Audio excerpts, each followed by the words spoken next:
Olá, sou o Dr. Samuel Coman, cirurgião plástico, e estou aqui hoje para conversarmos a respeito das perguntas mais pedidas dessa última semana.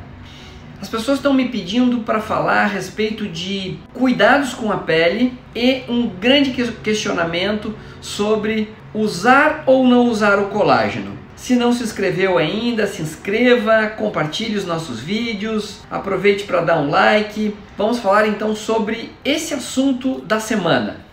Como para tudo, devemos ter rotinas. O nosso cuidado com a pele, ele não é diferente. Primeira coisa, não agredir a pele. A sua pele, ela tem um pH que é um pH levemente ácido, entre 4,75 e 5,75, com a média de 5,5. Essa pele com o nosso pH ácido justamente é para nos proteger de vírus, de fungos e de bactérias, de agentes agressores. Então, o principal elemento de não agressão, agora que está chegando o inverno, com uma época mais fria, é ter o cuidado de não agredir essa pele com água quente, não agredir essa pele com água escaldante, porque assim nós estaríamos também queimando a nossa camada córnea, dificultando inclusive a nossa regeneração. Nós temos também na pele uma camada lipídica de um óleozinho que também serve para proteção. E outra coisa então que não deve ser feita é o uso de sabonetes. Os sabonetes contêm uma substância que vão remover então essa oleosidade da pele e vão facilitar com que esses germes, mudando o pH também da pele, penetrem na sua pele e possa ser a causa de alguns tipos de afecções de pele. A água quente também vai fisiologicamente estimular os mastócitos. Por exemplo, um banho de corpo todo com água quente, em que você fica muito vermelho, estimula os seus mastócitos, que são células também do nosso sistema de defesa, né? São nossas células brancas, e que vão lhe produzir coceira na pele, onde você vai produzir ainda mais irritação da pele. Segundo, cuidado com o sol. O sol, ele é excelente estimulador da nossa vitamina D, mas tem um horário específico para que a gente pegue sol.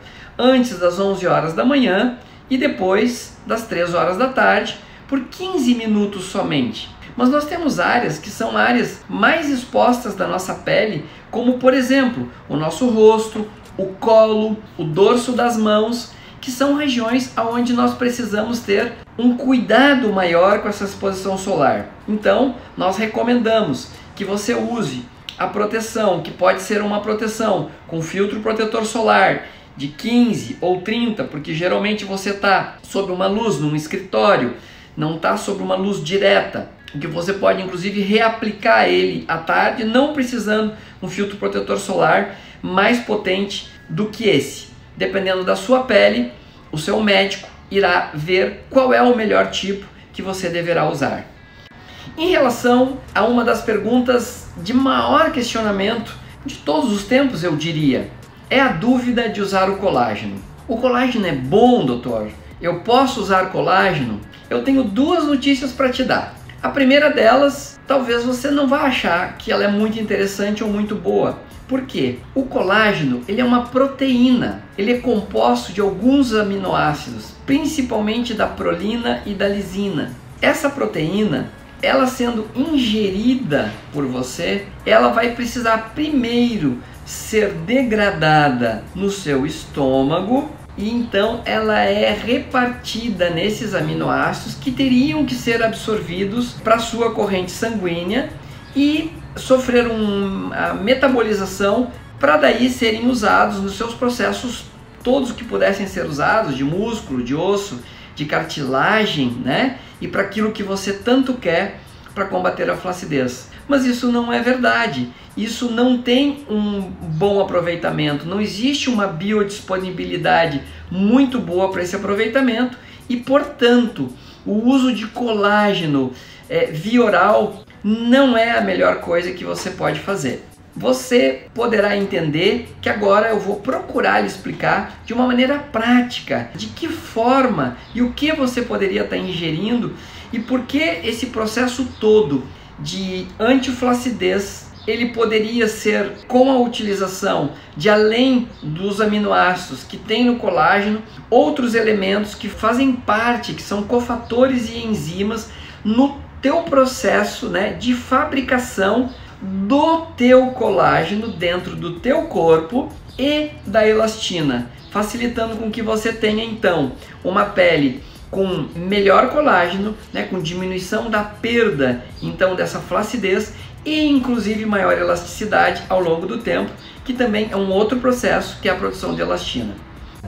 O processo bioquímico que ocorre no nosso corpo quando nós ingerimos uma molécula, por exemplo, do tamanho da proteína que é o colágeno, acontece uma hidroxilação dessa macromolécula numa micromolécula, que seria da proteína para o aminoácido. E o aproveitamento que você teria seria desse aminoácido. Então, o nosso processo de uso desses aminoácidos, ele passa por um processo que também dentro do nosso organismo chama hidroxilação. E que para esse processo de hidroxilação, aonde esse aminoácido vai poder ser melhor utilizado para esse corpo, necessitam de alguns cofatores que nós podemos chamar de moduladores do processo, que sim, serão extremamente necessários para a nossa regeneração celular, antiflacidez, por exemplo, e formação de músculos, ossos, cartilagens e tecidos em geral. Acontece que esse processo precisa principalmente de um cofator importantíssimo e conhecido e muito falado, que é a vitamina C. A vitamina C, ela é necessária o seu uso diário para que a gente consiga, nesse processo, somado a esse aminoácido hidroxilado e mais alguns cofatores e enzimas, que possa ser melhor utilizado. Então, a vitamina C.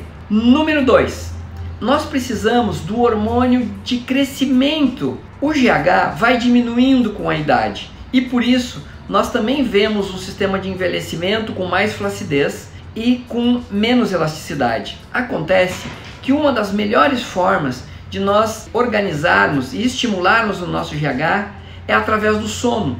Então, nós sempre estamos linkando toda a questão da beleza com a sua saúde, porque nós temos um sono reparador, nós temos um sono de boa qualidade, vai ainda aumentar o seu GH. Outra maneira natural e simples de você regular e aumentar o seu GH, na verdade seria de modular o seu GH, é a atividade física.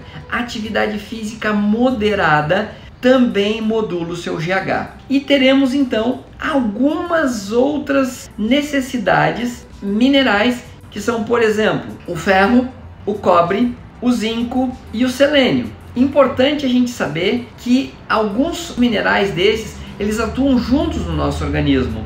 Por exemplo, o zinco e o cobre, geralmente eles se encontram juntos e eles agem juntos nesse processo. Então, a soma de todos esses processos bioquímicos vai fazer com que nós tenhamos, né, daí sim, o colágeno pronto e feito no nosso corpo para nos traduzir em menor flacidez. Então, esse processo bioquímico que vai acontecendo então dentro da gente, e que eu falei que o zinco e o cobre andam juntos, eles dependem de um elemento que é o ferro, que eu também falei. Mas o ferro, ele também tem uma reação de autooxidação, né, que a gente chama de reação de Phantom. Mas ele já tem nessa própria reação um modulador, que é a vitamina C, que evita a sua autooxidação. Então o processo ele é muito lindo, o processo ele é fantástico. Ao mesmo tempo, a vitamina C ela tem uma ação curta, o que significa que nós precisamos fornecer vitamina C mais de uma vez no dia, para que esse processo ele continue ocorrendo ao longo de todo o nosso dia e mais ainda, né? Todo dia a gente oferecer a vitamina C que modula tão importante processo. Mas a tiroxidase redutase, que aumenta a durabilidade da vitamina C, ela faz isso através do selênio, que é um outro importante elemento que eu acabei de falar para vocês. Então, vocês vejam que nós vamos somando nesse processo todos os cofatores ou todos os elementos que associados ao aminoácidos poderão te dar um fator antiflacidez maior. Por isso você tem que entender que não é tomar o colágeno, que é aquela molécula macro que se divide em micro. Não, você precisa ter todos os outros elementos. Se você olhar lá na sua formulação, no colágeno que você comprou, e ele tiver sim os aminoácidos separados e todos esses outros elementos, aí poderá ser que você vai estar ingerindo algo que a gente chama de pró-colágeno e que você vai ter um efeito maior disso. Ou, se não, você consultando o seu médico ou até mesmo o seu nutricionista que trabalha com essa parte funcional, você poderá tomar todos os nutrientes para que você realmente consiga ter uma regeneração celular de fato. Eu preciso comentar com vocês, né, que junto com o colágeno nós precisamos levar em consideração a elastina, que é importante também, que vai nos dar a elasticidade da pele. E a elastina é sabido e estudado que existe um grande cofator importantíssimo na fabricação da elastina, que é o silício.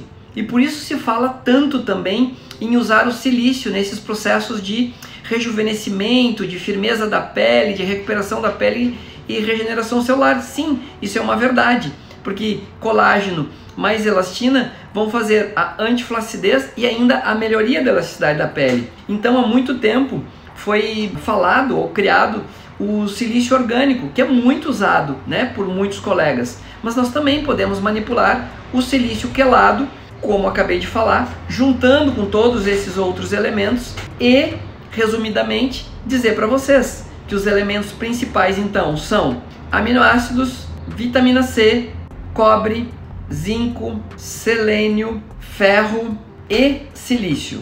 Mas nós temos que ter muito cuidado, porque não existe nenhum produto milagroso que sozinho ele possa fazer aquilo que cada um de nós pode fazer por si próprio. Isso tudo é muito importante na cirurgia plástica. O cirurgião, ele quer muito que você cuide da sua pele e que você principalmente dê a manutenção para o cuidado que muitas vezes ele vai ter na tua cirurgia. Muitíssimo obrigado e uma boa semana a todos. Até breve.